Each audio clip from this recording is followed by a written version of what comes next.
walau karihal zalimun, walau karihal munafiqun, walau karihal kafirun, wa kafa billahi syahida. Asyhadu an la ilaha illallah wahdahu la syarikalah wa asyhadu anna Muhammadan abduhu wa rasuluh. Allahumma sholli ala Muhammadin wa ala alihi wa sahbihi wa ala umatihi ila yaumiddin. Teman-teman sekalian, alhamdulillah kita panjatkan puji dan syukur kehadirat Allah Subhanahu wa taala yang mana sampai saat ini kita masih diberi kesempatan untuk merasakan dan menikmati berbagai karunia-Nya. Walaupun seperti yang kita ketahui bahwa kenikmatan dan karunia yang telah Allah berikan, kebanyakan manusia tidak merasakannya, tidak menikmatinya, atau mungkin dari sejak awal tidak mengakuinya bahwa selama ini manusia telah diliputi oleh berbagai nikmat dan karunia yang besar.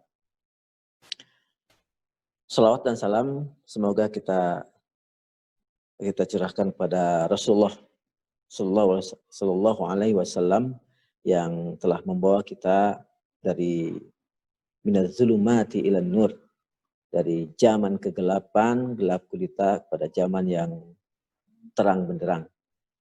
Teman-teman sekalian, beberapa waktu yang lalu kita sudah membahas 3 tema yang bisa dipandang, ya ini tidak sampai detail ya, karena sharing kita setiap pertemuan terbatas, hanya sebatas 1 jam atau 30 menit kurang lebih. Nah, pada ahad kemarin kita sudah membahas berkaitan dengan dampak pandemi riba terhadap individu dan masyarakat. Nah, insya Allah pada kesempatan saat ini kita lengkapi berkaitan dengan dampak pandemi riba ini, yang mungkin di sini lebih bisa mengajak kita pada pemahaman kenapa Allah Subhanahu wa taala dan Rasul-Nya begitu keras, begitu tegas, begitu galak lah gitu ya terhadap apa yang dinamakan dengan riba itu sendiri. Nah, berkaitan dengan bagaimana tidak ada satu dalil pun, ya, tidak ada satu perintah pun, tidak ada satu pelarangan pun dari Allah dan Rasul-Nya itu yang lembut, ya, semuanya adalah keras. Ini dikarenakan seperti yang sebelumnya sempat saya sampaikan bahwa dosa riba ini merupakan dosa yang dapat menghancurkan kehidupan, dosa yang dapat membinasakan kehidupan, ya, di antara 7 dosa yang lain. Nah, ini kenapa begitu keras sampai Rasulullah SAW menyampaikan dalam hadisnya bahwa di antara 73 pintu dosa riba yang paling rendah dosanya itu adalah menzinahi ibunya, ibu kandungnya sendiri. Sampai Allah Subhanahu wa taala dalam Al-Qur'an pun, barang siapa yang tidak meninggalkan riba, Allah telah menantang perang. Artinya di sini, kalau Allah dan Rasul-Nya telah menantang perang, berarti peluang untuk menang bagi manusia itu berapa persen? Ya, bayangkan berapa persen kita peluang menangnya kalau berhadapan dengan Allah dan Rasul-Nya dengan bala tentaranya yang luar biasa. Nah, artinya di sini begitunya Allah Subhanahu wa taala dan Rasul-Nya melarang bagaimana penerapan ini benar bahwa riba itu memiliki dampak yang dan dampak yang membinasakan. Itu yang catatan yang perlu kita garis bawahi berkaitan dengan bagaimana Allah Subhanahu wa taala dan Rasulnya begitu keras ya. Saya ingin mencoba share juga ya berkaitan dengan slide-nya.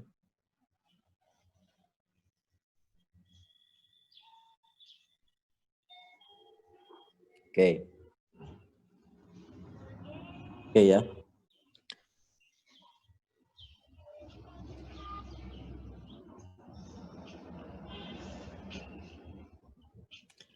Nah ini 7 dosa, saya ingatkan kembali ya kepada teman-teman sekalian berkaitan dengan 7 dosa yang membinasakan. Nabi Shallallahu Alaihi Wasallam bersabda, jauhilah 7 dosa yang besar yang membinasakan. Para sahabat bertanya, ya Rasulullah, apa saja 7 dosa besar yang membinasakan itu? Nabi menjawab, nah salah satunya adalah di situ ada makan riba. Nah pada pertemuan saat ini diharapkan teman-teman sekalian bisa jauh lebih memahami dampak riba itu secara komprehensif itu seperti apa. Walaupun kemarin lebih kepada individu dan masyarakat ya. Nah saat ini kita coba berkaitan dengan dampak secara menyeluruh komprehensif. Karena riba ini bagian daripada aktivitas perekonomian, artinya dampak pandemi riba saat ini adalah kita bahas dampak terhadap perekonomian secara menyeluruh. Walaupun nanti ada hubungannya dengan bagaimana dampak terhadap pribadi gitu ya. Oke. Nah, beberapa pakar ekonomi menyampaikan, contohnya ini Roy Davis dan Glenn Davis dalam buku History of Money from Ancient Time to the Present Day ya tahun 1996 menuliskan dan menyimpulkan bahwa sepanjang abad 20 itu terjadi lebih dari 20 kali krisis itu ya yang disampaikan pada tahun 96. Coba. Kan kita tahu bahwa tahun 98, 2008 sampai 2015 itu kan telah terjadi lagi krisis secara ya krisis ekonomi secara mendunia. Krisis ini kan melanda banyak negara ya, tidak terkecuali Amerika, Inggris, Prancis, Jepang, ya negara-negara besar lah ya. Itu termasuk negara dunia ketiga. Semuanya merupakan negara-negara yang memang terkena imbas krisis ya keuangan. Dan kita tahu bahwa kaitan dengan riba ini begitu besarnya ya pengaruh terhadap krisis keuangan. Ini gempuran krisis ini menyebabkan kemiskinan jutaan orang, ya bahkan mungkin miliaran orang, dan termasuk mungkin Indonesia terkena imbasnya. Kenapa? Karena kita terbukti bahwa sistem ribawi ini menimbulkan menimbulkan efek yang begitu besar, ya khususnya di dunia perbankan yang menerapkan sistem bunga, gitu kan, ribawi tersebut. Oke. Nah, sejumlah ekonom lainnya menyatakan tentang pandangan buruknya terhadap bunga. Antara lain seperti Minsky, gitu ya, Burnett and Gertler. Itu ini sudah dari tahun 89-an. Mereka berpandangan bahwa sistem suku bunga mengakibatkan fluktuasi dan ketidakstabilan. Sehingga dalam literatur ekonomi ada semacam isi, walaupun bukan termasuk sebagai pandangan utama ya, bahwa yang mengindikasikan bahwa masalah terbesar ekonomi zaman sekarang ini adalah hasil dari suku bunga dan sangat berhubungan dengan ekspansi kontraksi pinjaman bank.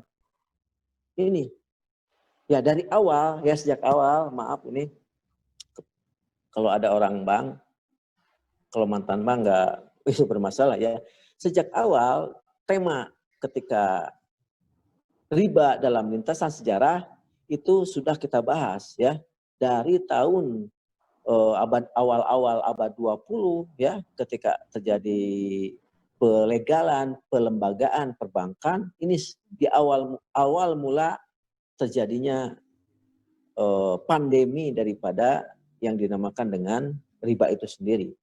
Ini awal mulanya adalah hasil karya, ya, asar amal, tapak damal ke bahasa Sundanya, tapak damal perbankan, dunia perbankan. Ini awal mulanya.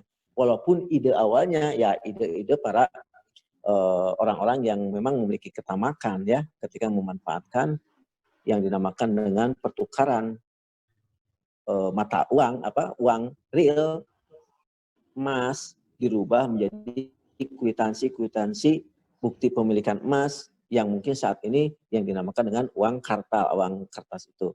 Jadi mata uang yang ada sekarang adalah sebetulnya kwitansi bukti kepemilikan emas, ya. Namun dikarenakan saat ini ternyata yang dinamakan dengan emasnya itu sedikit, kwitansi atau mata uang yang ada sekarang ini tidak ada yang dinamakan dengan underlying asetnya berupa emas, ya itu tadi. Disinilah awal mula kehancuran daripada dunia keuangan. Ya. Oke, itu berkaitan dengan pandangan dari beberapa para pakar ekonomi berhubungan dengan efek daripada riba itu sendiri, ya. Nah, teman-teman sekalian, berkaitan dengan dampak riba terhadap perekonomian ini kan sebetulnya sudah saya sampaikan di dalam beberapa pertemuan yang terus saya ungkapkan kembali, saya share kembali berkaitan dengan bagaimana Allah dan Rasul-Nya begitu kerasnya terhadap para pelaku riba. Ya. Nah, saya coba lagi berkaitan dengan bagaimana Allah Subhanahu wa Ta'ala menyampaikan dari sejak awal tahap daripada, kan kemarin kita sudah bahas, ya, tahap, ya, ada bagaimana Allah Subhanahu wa Ta'ala mengharamkan riba. Nah, dari tahap awal pun sebetulnya ini kan ada indikasi tidak secara langsung dia tersebut, ya, tidak secara langsung bagaimana Allah mengharamkan riba. Wah, riba itu ayat itu Allah sudah indikasinya pun sudah indikasi berbahaya gitu kan yang dinamakan riba itu. Nah, ini contohnya misalkan kaitan dengan dalam surah Ar-Rum. Ini surah Ar-Rum, surah 30, ya. Ini merupakan awal mula bagaimana Allah pertama kali, ya, memperingatkan orang-orang atau manusia pada saat itu dalam hal bahaya riba itu sendiri, ya. Oke, nanti ini kalau udah habis waktunya masuk lagi, ya. Kita pakai yang gratisan ini. A'udzubillahi minasyaitonirrajim. Wa ma ataitum min riba, ya. Dan sesuatu riba tambahan yang kamu berikan agar dia bertambah pada harta manusia, maka riba itu tidak menambah pada sisi Allah. Maksudnya apa? Maksudnya di sini pada saat itu manusia memiliki pemahaman atau memiliki persepsi bahwa ketika penerapan riba itu akan membantu menambah harta pada manusia itu sendiri yang mendapatkan pinjaman. Kan itu. Tapi ternyata Allah Subhanahu wa Ta'ala menyampaikan bahwa riba itu di sisi Allah bukan sesuatu yang dapat menambah. Yang dapat menambah itu adalah berupa zakat, ya. Dan apa yang kamu berikan berupa zakat yang kamu maksudkan untuk mencapai keridhaan Allah, maka yang berbuat demikian itulah yang akan melipat gandakan pahalanya. Oke, ya. Nah, itu sehubungan dengan awal mula bagaimana Allah Subhanahu wa Ta'ala benar-benar memberikan peringatan awal apa yang dinamakan dengan bahaya riba. Dan setelah itu di ayat 40-nya Allah Subhanahu wa Ta'ala mengingatkan kembali bagaimana tauhid kita. Bahwa di situ Allah menyampaikan Allahul ladzi khalaqakum. Allah lah yang menciptakan kalian, menciptakan kamu. Nah, ya. Karena awalnya di ayat 39 itu kan seolah-olah ada sebuah ketakutan lah. Manusia itu ketika tidak menerapkan riba, ya. Ketika menerapkan riba kan merasa akan bertambah hartanya gitu kan. Tapi Allah Subhanahu wa taala melanjutkan di ayat tersebut dan mengingatkan tauhid kita. Allahul ladzi khalaqakum tsumma razaqakum. Allah lah yang menciptakan kamu, kemudian memberimu rizki. Summa yumitukum, summa yuhyikum. Kemudian mematikanmu dan menghidupkanmu kembali. Gitu. Adakah di antara yang kamu sekutukan dengan Allah itu yang dapat berbuat sesuatu dari yang demikian itu? Maha suci Dia dan maha tinggi dari apa yang mereka persekutukan. Nah, di ayat 40 di sini Allah Subhanahu wa taala mengingatkan kembali akan tauhid kita. Sejauh mana kita benar-benar sadar eksistensi diri kita dan eksistensi Allah itu seperti apa. Barulah di ayat ketiganya, di ayat 41-nya Allah menegaskan Zaharul fasadu fil barri wal bahri bima kasabat aydin nas. Nah, bahwa ketika dalam penerapan riba itu ini akan berefek pada ayat seperti yang menyampaikan dalam ayat 41. Telah nampak kerusakan di darat dan di laut disebabkan perbuatan tangan manusia. Nah, ini jangan dipandang bahwa itu mah persoalannya bukan yang berhubungan dengan riba. Justru kan ini. Justru ini kelanjutan dari pembahasan Allah tentang riba. Bahwa ternyata riba kalau dilanjutkan dari ayat-ayat berikutnya ini dinyatakan telah tampak kerusakan di darat dan di laut disebabkan perbuatan manusia. Jadi dihubungkan bahwa riba itu akan membawa dampak kerusakan. Ini asal dari karya manusia. Supaya Allah merasakan pada mereka sebagian dari akibat perbuatan mereka agar mereka kembali ke jalan yang benar. Nah ini, ya. Walaupun pada saat itu Allah Subhanahu wa taala ketika tahap awal tidak langsung larangannya seperti tegas seperti itu, tapi ini kan sebuah peringatan awal bahwa ternyata dalam hal riba itu akan memberikan sebuah efek kerusakan. Makanya di dalam hadis itu di situ disampaikan bahwa Allah Subhanahu wa taala dalam hadis tersebut menyatakan Rasul bahwa dosa riba merupakan di antara salah satu dosa yang akan menyebabkan kerusakan. Itu disandingkan dengan kesyirikan, disandingkan dengan sihir, disandingkan dengan memakan harta anak yatim, terus disandingkan dengan apa yang dinamakan dengan fitnah terhadap wanita, ya, fitnah zina dan lain sebagainya. Nah, ini sesuatu yang memang perlu kita pahami kembali berkaitan dengan bagaimana Allah Subhanahu wa taala memperingatkan para hambanya. Oke. Berikutnya bahwa kita langsung masuk ke dalam dampak riba itu sendiri, ya. Di sini Allah Subhanahu wa taala Allah Subhanahu wa taala, bagaimana Allah Subhanahu wa taala dan Rasulnya itu keras itu dikarenakan ini. Dikarenakan dampak riba yang begitu luar biasa. Ya, di dalam perekonomian. Ini dampak riba, ini saya hanya mencatat 8 dampak, ya, dan masih banyak dampak-dampak yang lain sebetulnya.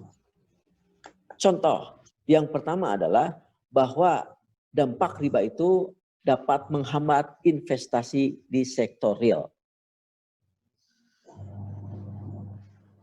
Kenapa? Karena seperti ini, ketika sistem ribawi yang dinamakan dengan bunga, ya, ketika bunga itu meningkat, nah awal-awal itu memang seperti ini. Yang dinamakan bunga ketika diangkat, ya, ketika diangkat misalkan dari 10% dinaikkan menjadi 15% misalkan kan itu akan memancing, akan merangsang orang-orang untuk melakukan investasi di perbankan dengan meminjamkan uang ke bank, bisa dalam bentuk deposito, bisa dalam bentuk obligasi dan lain sebagainya. Ketika bunganya meningkat, nah itu kan memancing. Dana yang tadinya mungkin ingin diinvestasikan di sektor real, tapi dikarenakan ada yang dinamakan dengan peningkatan suku bunga, nah mereka lebih menginginkan, udah saja daripada saya usaha di sektor real, mau dagang apa yang belum jelas keuntungannya, udah aja mendingan saya simpan aja dana tersebut di bank yang sudah jelas, misalkan bunganya udah 15%, keuntungannya 15% atau 10%, misalkan. Nah ini di awal-awal memancing seperti itu, ya. Nah berikutnya, ketika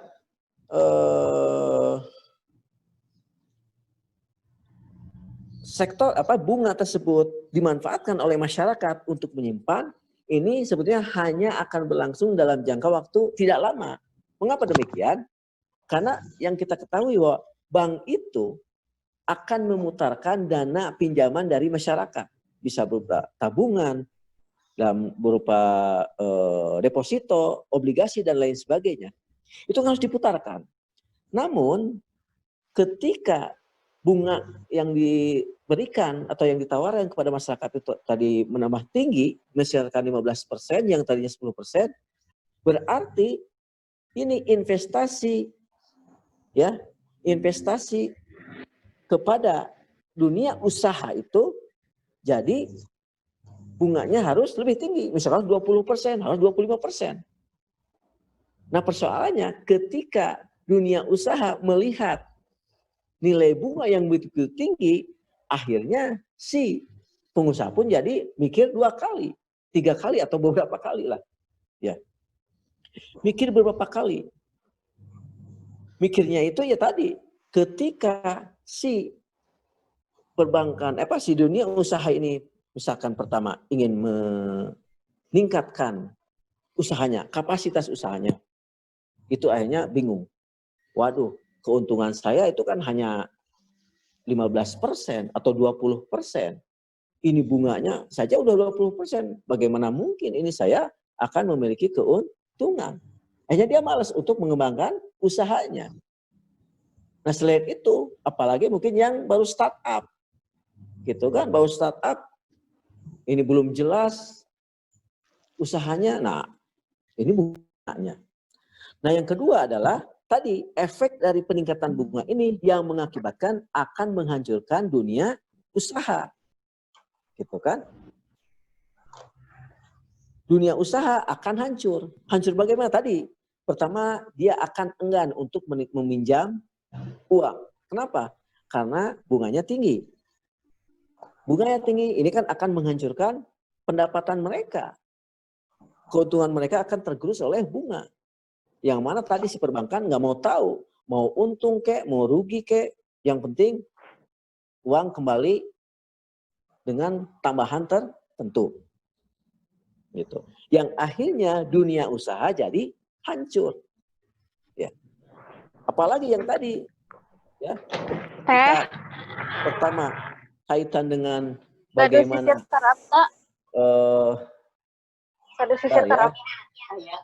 sisir kerap.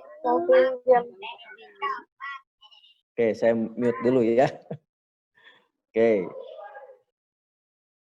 Oke, berkaitan dengan bagaimana tadi bunga menghancurkan dunia usaha. Yang pertama tadi, si bank si pengusaha dia bakal enggan untuk meningkatkan kapasitas usahanya. Yang kedua, si pengusaha tadi akan mendapatkan efek penambahan peningkatan bunga. Yang tadinya hutangnya meningkat, berarti kan hutangnya akan meningkat. Gitu. Maka kita tahu ya bagaimana bunga itu benar-benar menghancurkan investasi sektorial, dan yang kedua adalah menghancurkan dunia usaha. Dan yang ketiga adalah berikutnya adalah bagaimana yang dinamakan skema ribawi atau bunga ini bisa menghancurkan, bisa menjadi malas jadi pengusaha. Nih, ya. Anda bakal jadi malas jadi pengusaha. Yang startup tadi. Wah, daripada jadi pengusaha yang belum jelas bagaimana hasilnya, untungnya, mendingan saya investasikan aja di bank. Bunganya gede, depositonya gede, ya. Terus obligasi bunganya gede. Nah gitu. Jadi malas mikir, malas kerja, jadi malas jadi pengusaha. Jadi teman-teman sekalian, salah satu penyebab mengapa yang dinamakan dengan pengusaha itu sedikit di beberapa negara berkembang khususnya, ini dikarenakan daripada penyebabnya itu adalah dari bunga. Ya. Kenapa kok Indonesia hanya sekian persen? Tidak lebih dari 5% pengusahanya. Atau bahkan ada yang bilang cuma 1%. Yaitu karena skema ribawi. Ya, karena masyarakat Indonesia menjadi korban daripada skema ribawi atau yang dinamakan dengan bunga tadi gitu ya. Nah, selain itu ya, pertama ini menyebabkan apa yang dinamakan dengan menghambat investasi di sektorial. Kedua, para pengusaha malas untuk mengembangkan usahanya. Yang ketiga, akhirnya berefek juga kepada orang-orang yang punya dana, bukan dipergunakan untuk belajar menjadi pengusaha, malah dia berinvestasi saja di dunia perbankan karena mencari bunga. Karena sebetulnya mereka itu pada orang-orang malas, ya, malas melakukan apa yang dinamakan dengan berwirausaha. Nah, ketika dunia usaha tidak bisa berkembang atau bahkan tidak bisa mempertahankan usahanya, maka ini berefek pada apa yang dinamakan dengan pengangguran. Ya, berefek pada pengangguran. Kenapa? Karena kan perusahaan ditutup atau bahkan kalaupun tidak tutup, dia kapasitas operasinya akan menurun. Ketika kapasitas operasi menurun, maka yang dinamakan dengan PHK ya akan dilakukan. Akan bertambahlah apa yang dinamakan dengan unemployment atau pengangguran. Kan itu logikanya. Efek dominonya kan. Investasi tidak berjalan di dunia real, pengusaha pun malas untuk mengembangkan, ya. Khawatir karena bunganya makin tinggi. Akhirnya apa? Kapasitas produksi diturunkan karena tidak bisa dipertahankan. Akhirnya mulailah pengangguran bertambah satu persatu di PHK, gitu kan. Ini, walaupun kemarin telah dibahas juga berkaitan dengan efek ya, efek pengangguran di sini bukan karena PHK, tapi pengangguran di sini efek daripada tadi ya malas untuk berwirausaha. Yang intinya dia jadi pengangguran intinya ya, dia hanya mengandalkan bunga dari bank. Nah berikutnya dikarenakan masyarakat sudah banyak yang di PHK ya, maka tingkat daya beli masyarakat itu menurun. Yang tadinya dia memiliki penghasilan yang tetap setiap bulan mendapatkan gaji, upah dan lain sebagainya, dikarenakan satu persatu mulai di PHK, maka ya daya beli atas sumber produksi usaha para pedagang ini memiliki hambatan ya, karena nanti akan kurang laku. Mengapa kurang laku? Dikarenakan tadi daya belinya menurun, penghasilannya pun menurun atau bahkan penghasilannya pun menghilang. Karena apa? Karena dia jadi pengangguran, di PHK dan lain sebagainya. Nah, efek dari daya beli ini menurun, akhirnya banyak barang yang tidak laku. Banyak yang tidak laku, akhirnya si perusahaan pun memiliki omset yang menurun. Omset menurun, keuntungannya pun menurun. Keuntungan menurun, akhirnya kesejahteraan daripada perusahaan tersebut, para pegawainya dan lain sebagainya menurun pula. ketika keuntungan menurun, kesejahteraan menurun, produktivitas akan menurun juga. Akhirnya apa?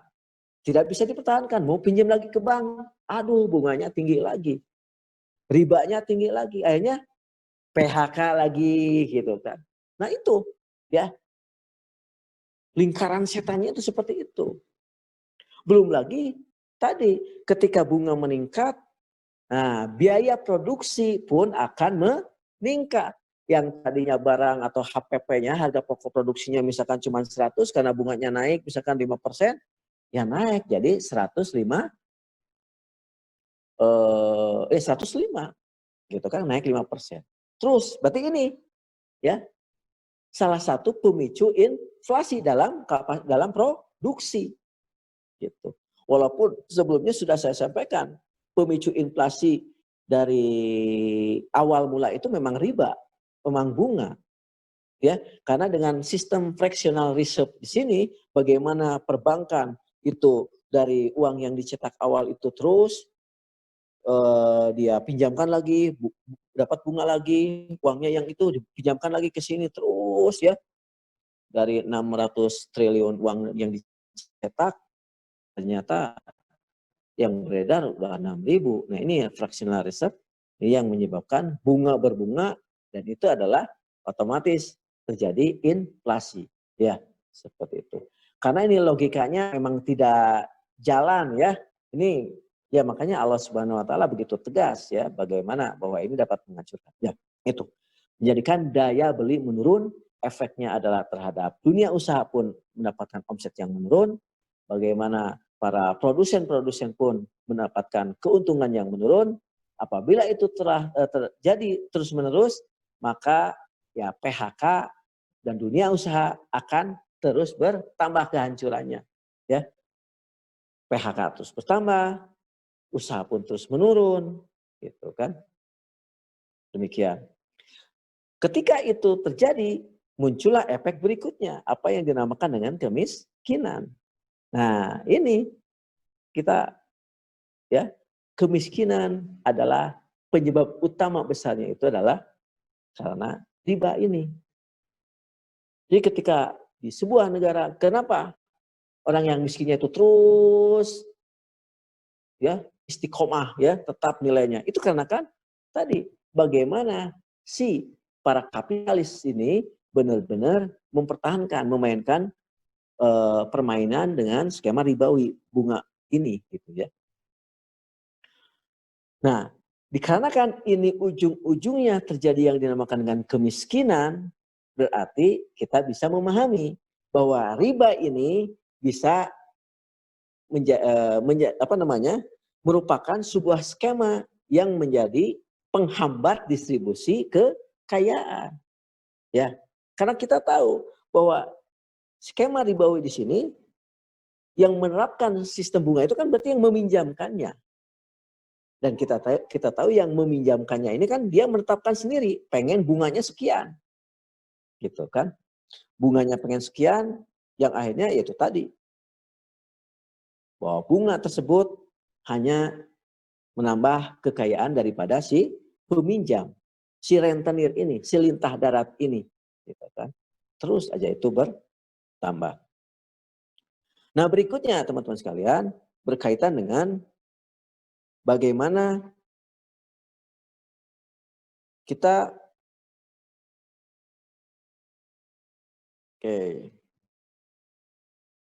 saya share screen lagi ya. Berikutnya berkaitan dengan bagaimana bahwa ini yang tadi nih ya. Ini yang tadi yang dampak riba secara umum ini ada 8 ya. Yang pertama adalah menghambat investasi di sektor real. Kedua, menghancurkan dunia usaha karena enggan meminjam lagi karena takut bunganya terus malah jadi pengusaha, orang-orang pun menjadi malas untuk main di sektor real, hanya main di deposito, main di obligasi gitu ya. Berikutnya, ketika dunia usaha tidak mau berkembang, bahkan tidak mau bertahan, ini bakal jadi PHK Dengan adanya PHK tersebut, bertambahlah yang dinamakan pengangguran, dan ini berefek pada daya beli. Daya beli di sini berefek pada produsen, pengusaha yang melakukan usaha itu sendiri. Ya, yang akhirnya muncullah apa yang dinamakan dengan kemiskinan. Nah, ini penghambat distribusi kekayaan antara si kaya dan si miskin. Seperti itu. Nah, termasuk kalau kita melihat apa yang dinamakan dengan antar negara. Begitu juga sebetulnya. Ketika ketika sebuah negara besar meminjamkan uangnya, maka itu sudah tentu akan bisa memperbudak apa yang dinamakan dengan negara peminjam. Mengapa? Ya tadi, dengan sudah si negara peminjam ini, atau bahasa halusnya itu negara donor, ya, negara donor, padahal ketika didonori darah, langsung disedot darahnya lebih besar gitu ya. Ini kejahatannya itu demikian. Nah, negara donor ini, rentenir dalam bentuk negara, litah darat dalam bentuk negara ini, meminjamkan uangnya ke sebuah negara itu dalam rangka menguasai, ya, karena tidak mungkin ya sebuah negara yang tidak berdasarkan syariat Islam itu dia memiliki keinginan yang mulia, ya. Semuanya itu dalam rangka menguasai. Nah, penguasaan ini akan berakibat pada bagaimana sebuah negara diperbudak. Karena seperti yang pada sebelumnya telah saya sampaikan, bahwa ketika peminjaman skema ribawi ini, kan ini tidak berhubungan dengan bagaimana produktivitas daripada sebuah usaha. Penghasilan dari sebuah usaha. Mau rugi, mau untung, yang penting lu bayar ke gue. Nah, begitu juga sebuah negara. Mau pendapatan negaranya tinggi, mau pendapatnya negaranya rendah, yang jelas harus bayar. Bahkan negara Republik Indonesia ini bunganya saja setiap tahun itu 200 triliun lebih. Ya, 200 triliun lebih. Coba, dari mana itu bayarnya? Nah, itu kan tidak mau tahu. Negara yang peminjam ini, ya, yang meminjamkan ini tidak mau tahu. Mau pendapatannya tinggi, mau surplus atau defisit, kami tidak mau tahu. Kan seperti itu konsepnya. Nah, ini contohnya berkaitan dengan bagaimana sebuah negara benar-benar diperbudak oleh negara yang meminjamkan. Nah, kita lihat aja contohnya misalkan ini. Ya. Kita lihat contohnya kaitan dengan hutang negara Indonesia. Ya. Ini belum maju juga ya. Bentar, saya kenapa nggak muncul ya? Nah, ini akan saya munculkan berkaitan dengan bagaimana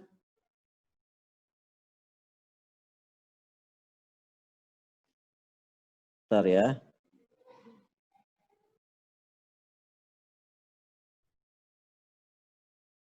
Ini saya perbaiki dulu nih kemunculannya. Oke. Nah, ini saya sampaikan, lihat track record apa yang dinamakan dengan hutang luar negeri Indonesia. Ya. Ini adalah warisan hutang luar negeri Indonesia dari masa ke masa.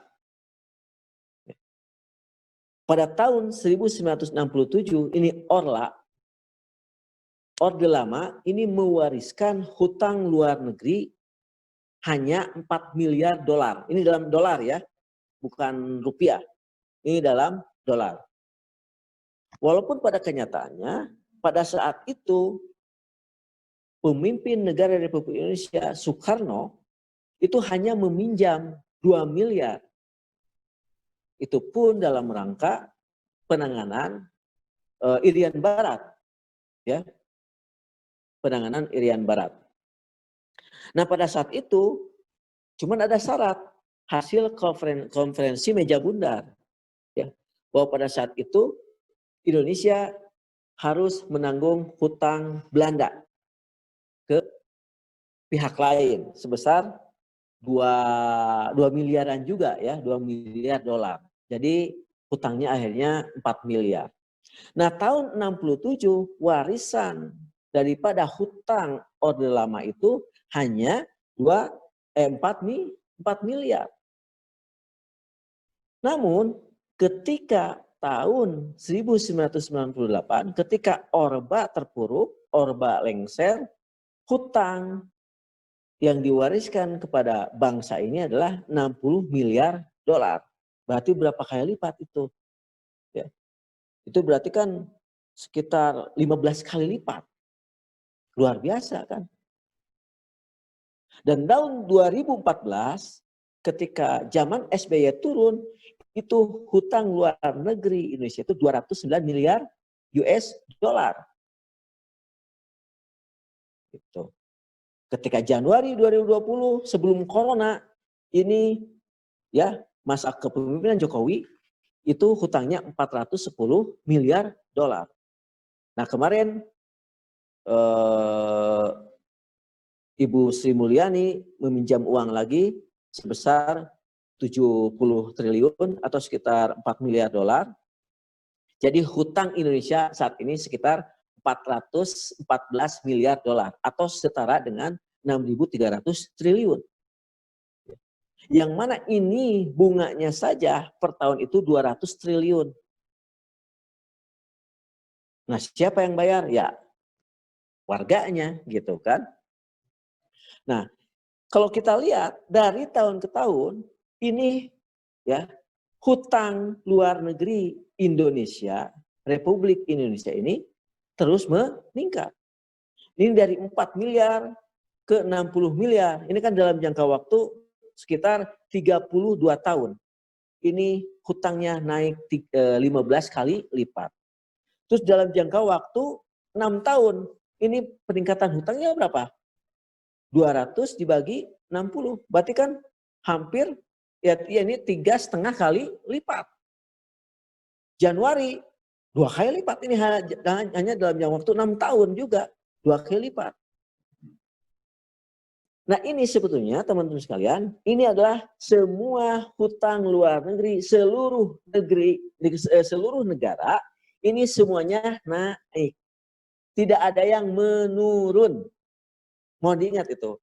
Saya hanya menyampaikan hutang luar negeri negara Republik Indonesia, ya, yang nilainya terus naik.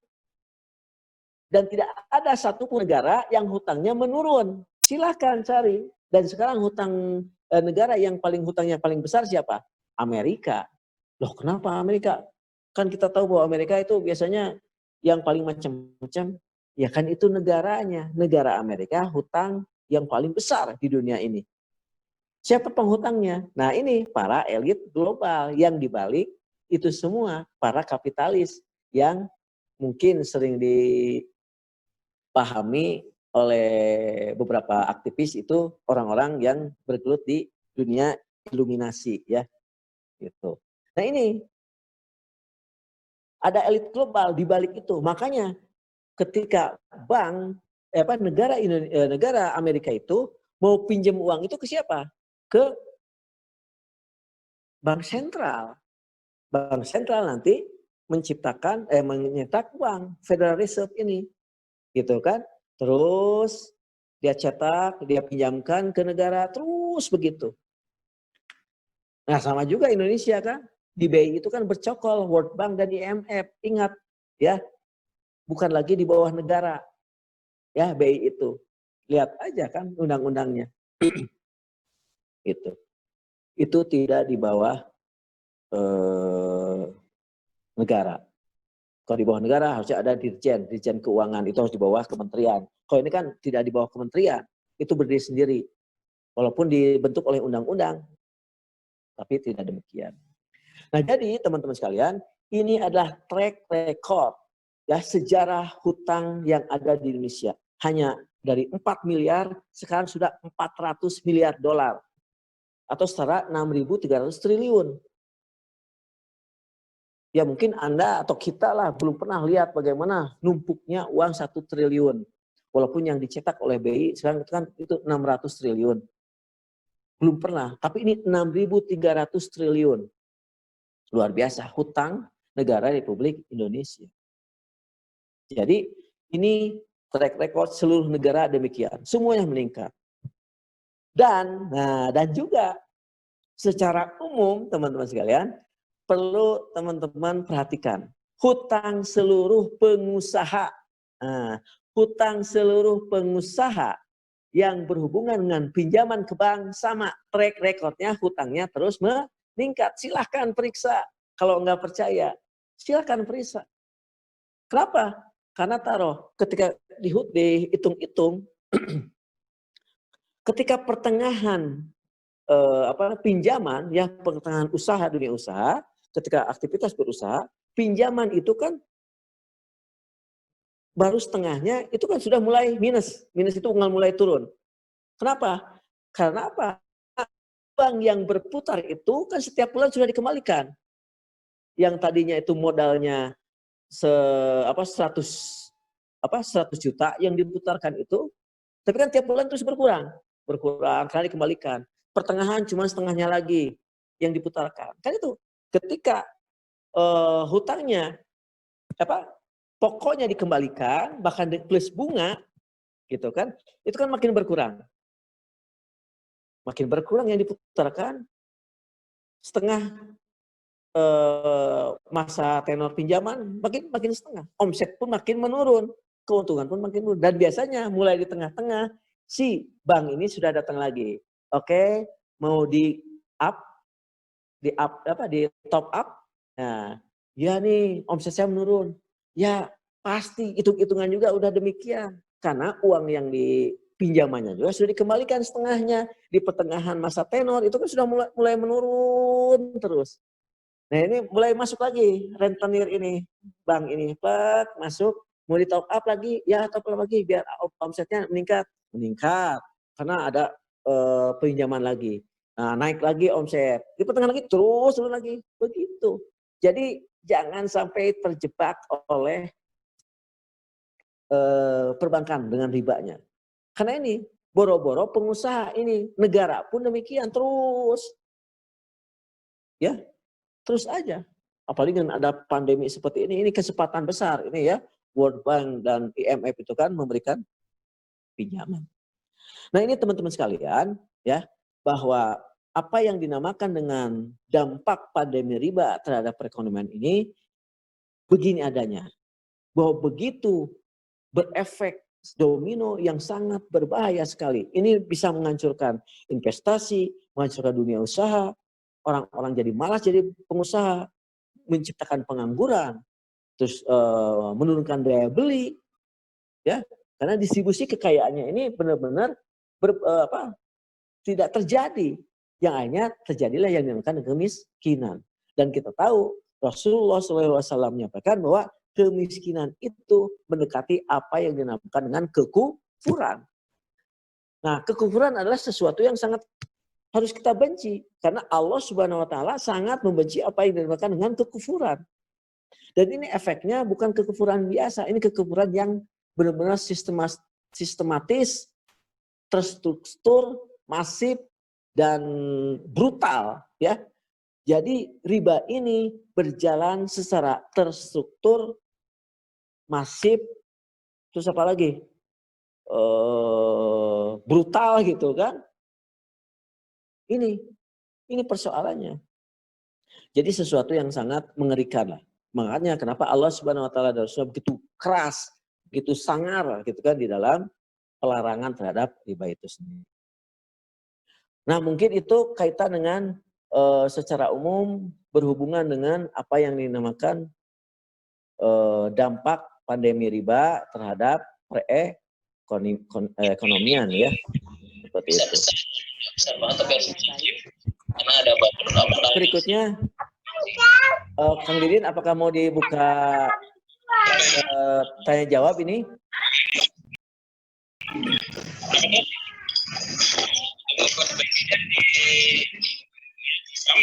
Oh, belum ya? Oke.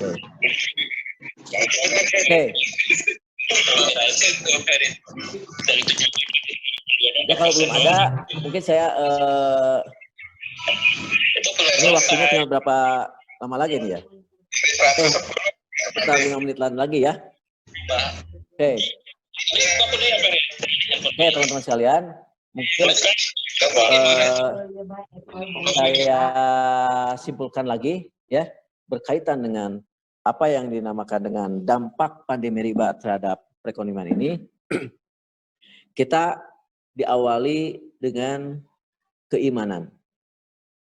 Ya, di sini Allah Subhanahu wa taala berfirman, "Ya ayyuhalladzina amanu aminu." Wahai orang-orang yang beriman, tingkatkanlah keimanan.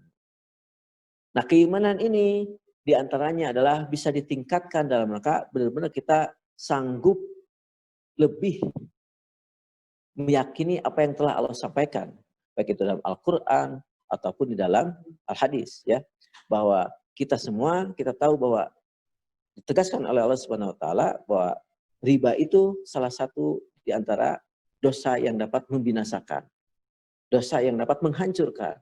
Yang ini semua dipertegas lagi oleh ayat-ayat yang lain, ya, hadis-hadis yang lain. Ini merupakan sesuatu yang dapat meningkatkan keimanan.